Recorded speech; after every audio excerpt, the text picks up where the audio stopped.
resistio et intera paz, omnibus bone voluntatis laudamus te.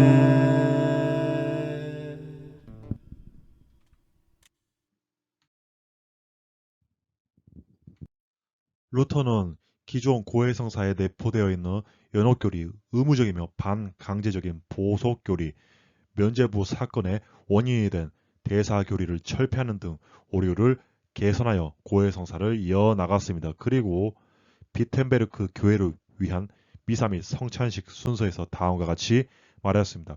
고해성사는 필수적인 것도 또 강요되어서는 안 된다고 생각하며 그럼에도 불구하고 그것은 유용하며 경시되어서는 안 된다. 그리고 그 구체적인 내용은 소교리 문답서에 기록하였습니다. 가장이 그의 가족을 쉽게 가르치기 위하여 기록한 것이다. 천국 열쇠의 직무란 무엇입니까? 이것은 그리스도께서 세상에 있는 자기 교회에 주신 특별한 권위인데 회개하는 죄인의 죄를 사하며 회개치 않는 자의 죄는 회개치 않은 한 이를 그대로 보류한다는 것입니다. 어디에 이런 말씀이 기록되어 있습니까? 사도 요한이 요한복음 20장 22절에서 23절에 저희를 향하사 숨을 내쉬며 가라사대 성령을 받으라. 너희가 네 죄든지 사하면 사하여 질 것이요 네 죄든지 그대로 두면 그대로 있으리라고 하셨습니다. 이 말씀에 의하여 당신은 무엇을 믿습니까? 예수 그리스도 자신이 우리에게 행하심 같이 그리스도의 종된 목사가 하나님의 명하심에 따라 준하여 밝혀진 죄를 회개치 않은 죄인을 교회로부터 제외하며 죄를 회개하고 새롭게 되기를 원하는 자를 사면하여 주는 것이 확실하고 불변의 진리인 것을 나는 믿습니다. 고백이란 무엇입니까? 고백에는 두 가지 부분이 포함되어 있습니다. 첫째는 우리 죄를 고백하며, 둘째는 하나님의 일을 맡아보는 목사로부터 사죄 혹은 사면을 받는 것인데, 하늘에 계신 하나님으로부터 직접 사함을 받는 것 같이 의심 없이 믿는 것입니다. 어떤 죄를 고백할 것입니까? 주기도문 중에서 우리가 드리는 기도와 같이 알지 못하는 죄까지도 합하여 모든 죄를 하나님 앞에 고백할 것입니다. 그러나 목사 앞에서는 우리가 알 수 있고 마음에 느끼는 죄만 고백할 것입니다. 어떤 것이 이러한 죄입니까? 십계명에 의하여 자신의 입장을 살필 것인데 아버지든 어머니든 아들이든 딸이든 주인이든 종이든 간에 하나님께 불복종하였거나 불신실하였거나 또는 태만하였거나 말과 행실로서 어떤 사람을 슬프게 하였거나 남의 것을 훔쳤거나 등한시했거나 어떤 잘못을 저질렀거나 혹은 다른 사람을 상하게 하지 않았는가를 살필 것입니다. 전능하시고 자비로우신 하나님 아버지, 연약하고 보잘것없는 죄인인 저는 늘 당신의 뜻을 배반하고 이 세상과 내세의 영원한 벌을 받기에 합당한 죄와 잘못을 범한 것을 고백하나이다.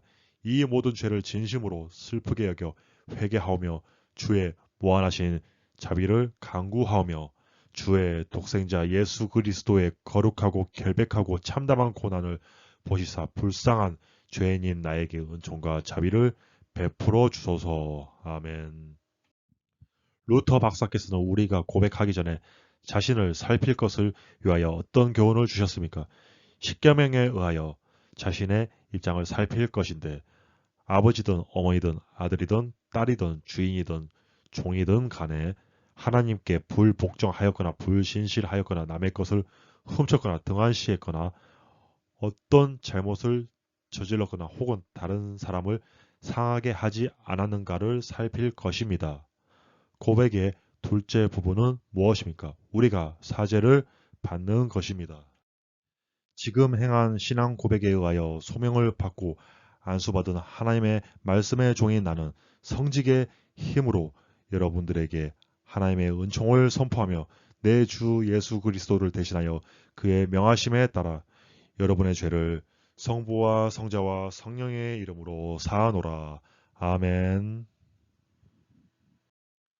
목사로부터 선포된 사제를 우리는 어떻게 생각할 것입니까? 하나님 자신이 선언하심과 같이 생각할 것이며 결코 의심하지 말고 이 사제 선언으로 말미암아 하늘에 계신 하나님 앞에 우리의 모든 죄가 사함 받는 것으로 확실히 믿을 것입니다. 외식하는 자, 즉 입으로 죄를 고백하고 마음으로 회개하지 않은 자도 죄 사함을 받습니까? 받지 못합니다. 저들은 사제를 저들에게 허락하시는 하나님의 은총을 받지 않았습니다. 이웃에게 잘못한 일이나 슬프게 한 일이 있을 때 신자는 자기에게 자기 잘못을 고백할 것입니까?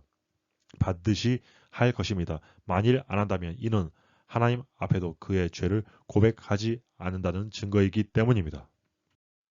우리는 일반 고백 외에 어떤 고백을 가졌습니까? 목사 앞에서 하는 사사 혹은 개인 고백이 있습니다. 신자는 목사 앞에 반드시 그의 죄를 사사로이 고백해야 합니까? 강제로 할 것은 아닙니다.